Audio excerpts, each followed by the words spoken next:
मनाली हिमाचल प्रदेश में situated India के top tourist destination में से एक है।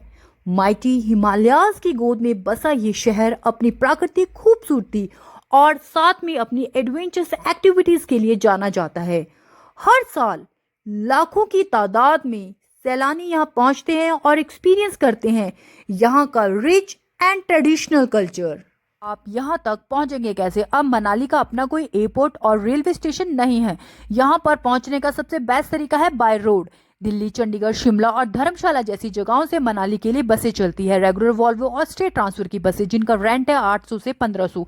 दिल्ली से मनाली 15 घंटे और चंडीगढ़ से 12 घंटे की लंबी जर्नी है। और अगर आप चाहें तो अपनी पर्सनल व्हीकल या कैब हायर करके भी मनाली आ सकते हो। रास्ते में आपको बहुत ही सैनिक दृश्य देखने को मिलेंगे।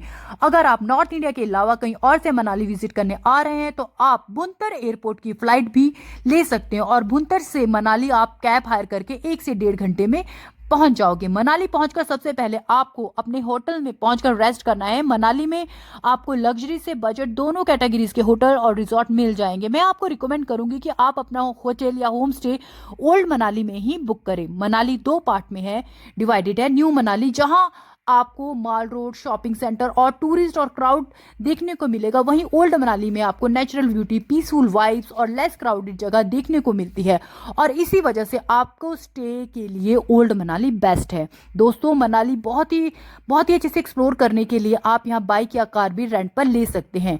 बाइक आपको यहाँ पर 500 से 600 पर डे और कार आपको 1500 से 2500 पर डे के हिसाब से रेंट पर मिल जाती है। लेकिन आपको मनाली जैसे एडवेंचरस रोड पर ड्राइव करने का एक्सपीरियंस नहीं है तो मैं आपको यही एडवाइस करती हूँ कि आप प्राइवेट कैब ही हायर करें। मनाली आकर आपको सबसे पहले विशिष्ट टेम्पल में विजिट करना चाहिए। ये 4000 साल पुराना एंशिएंट हिंदू मंदिर है। ये मंदिर रामायण काल के ऋषि वशिष्ठ को समर्पित है, जो कि भगवान राम और लक्ष्मण के गुरु भी थे। इस मंदिर के पास एक हॉट वाटर स्प्रिंग है जहां पूरे साल गर्म पानी बहता है। माना जाता है कि इस मंदिर में काफ़ी मेडिसिन प्रॉपर्टी है जिससे कि आपकी स्किन की जो प्रॉब्लम क्योर हो जाती है। लेडीज़ और जेंट्स के लिए यहाँ अलग से बाथिंग एरिया है और इस मंदिर में आकर हॉट वाटर स्प्रिंग में आपको डुबकी लगानी चाहिए। विशिष्ट टेम्पल विजिट करने के बाद आपको 3 किलोमीटर दूर जोगनी फॉल्स का ट्रैक भी जरूर करना चाहिए। जोगनी फॉल मनाली का एक बहुत ही खूबसूरत वाटरफॉल है और इसे और भी सुंदर बनाता है। विशिष्ट टेम्पल से यहाँ तक का ट्रैक जो कि पाइन ट्रीज और एप्पल गार्डन से गुजरता है। अगर आप नेचर और एडवेंचर्स लवर है तो इस ट्रैक का आप बहुत ही इंजॉय कर सकोगे। विशिष्ट टेम्पल से जोगनी फॉल्स इस ट्रैक को जो आपको टाइम लगेगा वो 3 आवर्स का ट्रैक है। ये रास्ते में आपको बहुत छोटे छोटे से रेस्टोरेंट भी मिल जाएंगे। आप वहां से कुछ ना कुछ अपने लिए रिफ्रेशमेंट ले सकते हो। जोगनी फॉल 160 फीट की ऊंचाई में गिरने वाला वाटरफॉल है। अगर आप चाहे तो इसका टॉप तक ट्रैक कर सकते हैं जहां से आपको मनाली वैली का बहुत ही बढ़िया व्यू देखने को मिलेगा। मनाली आकर आपको यहाँ सबसे फेमस और सबसे सीनिक रोहतांग पास पर विजिट करना बिल्कुल भी मिस नहीं करना चाहिए।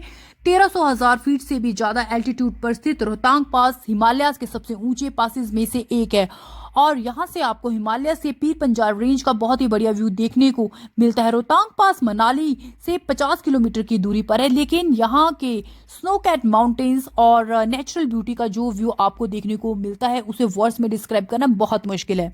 रोहतांग पास इतने हाई एल्टीट्यूड में स्थित है कि समर टाइम में भी बर्फ आपको देखने को मिलती है कि यहाँ के लैंडस्केप को और भी सुंदर बना देता है। रोहतांग पास में विंटर में इतनी हैवी स्नोफॉल होती है कि नवंबर से मार्च तक कंप्लीटली से बंद कर दिया जाता है और आप सिर्फ मई से अक्टूबर तक ही यहाँ विजिट करने आ सकते हो। रोहतांग पास में पहुंचकर आप यहाँ के पैरानोमिक व्यू और नेचुरल ब्यूटी को एंजॉय करने के अलावा mountain biking, snow scooter, sledge ride और स्कीइंग जैसी राइड का भी मजा ले सकते हो। हालांकि रोहतांग पास विजिट करने से पहले इस बात का ध्यान रखना होगा कि यहाँ पर विजिट करने के लिए आपको प्रॉपर परमिट लेना होगा। रोहतांग पास एक बहुत ही सेंसिटिव एरिया है और यहाँ की नेचुरल ब्यूटी को प्रिजर्व करने के लिए हिमाचल गवर्नमेंट ने यहां आने वाले व्हीकल पर लिमिट लगाने के लिए इस परमिट को इंट्रोड्यूस किया है। रोहतांग पास में 2 तरह के परमिट होते हैं। एक तो परमिट जो कि आपको मनाली के लिए लेना होता है और एक परमिट जो आपको रोहतांग पास से आगे जाने जैसे कि लद्दाख और स्पीति के रास्ते के लिए लेना पड़ता है, और यह परमिट आपको 500 रुपये का मिल जाता है और 50 का कंजक्शन फीस होती है। और परमिट लेने के बाद आप लद्दाख या स्पीति भी जा सकते हो, जिसकी जो फीस होती है वो 50 रुपये होती है। इसे बोलते हैं कंजक्शन फीस। और दोस्तों, ये जो परमिट है आपको कुल्लू की एडमिनिस्ट्रेटिव ऑफिशियल वेबसाइट से आप ये कर सकते हो ऑनलाइन ही।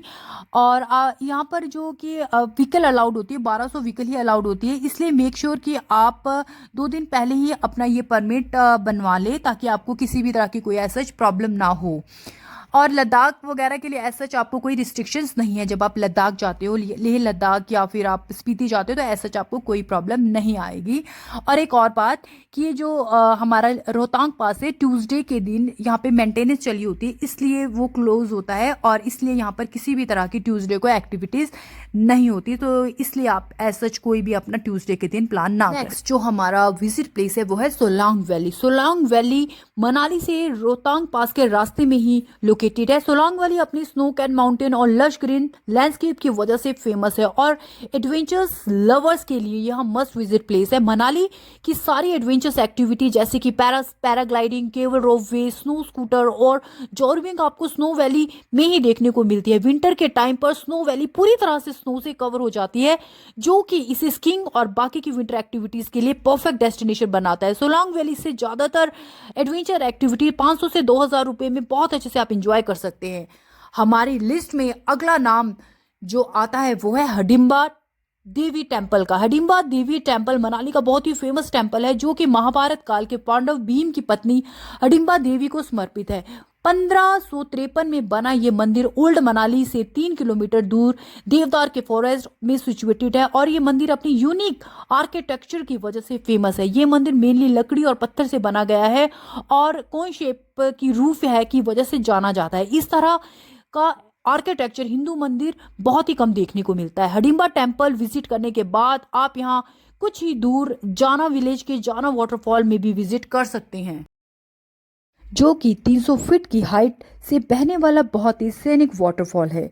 इस वाटरफॉल तक पहुंचने के लिए आपको पाइन और देवदार के डेंस फॉरेस्ट में से गुजरना पड़ेगा, और ये आपका एक बहुत ही सुंदर ट्रैक होने वाला है। ट्रैकिंग की बात करें तो मनाली में आपको बहुत ही एडवेंचरस सैनिक ट्रैक ऑप्शन मिलते हैं, जैसे कि हमता पास, बीसकुंड, बेरगू, दियो टिब्बा ट्रैक, सरप्रास ट्रैक, चंद्रखनी ट्रैक और राही सुई ट्रैक का आप मजा ले सकते हो। इसके अलावा मनाली में बहुत सारी खूबसूरत जगहें हैं, और जिसमें से जो मुख्य प्लेसेस है उसके बारे में मैं आपको बताऊंगी, वहाँ आपको ज़रूर विजिट करनी चाहिए।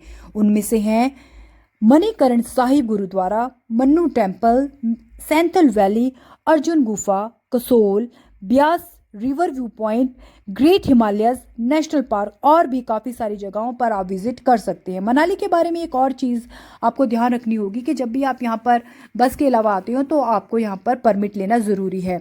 बाइक के लिए आपको 100, पर्सनल व्हीकल के लिए 200, पैसेंजर व्हीकल के लिए 300 का परमिट आपको लेना पड़ेगा, जो कि आपको कुल्लू की वेबसाइट से इजीली मिल जाएगा। और अगर आप यहाँ पर ट्रिप करने की सोच रहे हैं तो उसके लिए जो बेस्ट टाइम आपका होगा वो होगा आपका मार्च से जून या सितंबर अक्टूबर। लेकिन अगर आप स्नो लवर है, स्कीइंग के लवर है, तो आपको विंटर मंथ में यहाँ पर विजिट करना चाहिए। सो आई होप फ्रेंड आपको मेरी आज की मनाली की वीडियो पसंद आई होगी। अगर आपको पसंद आई तो मेरी वीडियो को लाइक करना, शेयर करना और मेरे चैनल को सब्सक्राइब करना तो बिल्कुल ना भूलिएगा।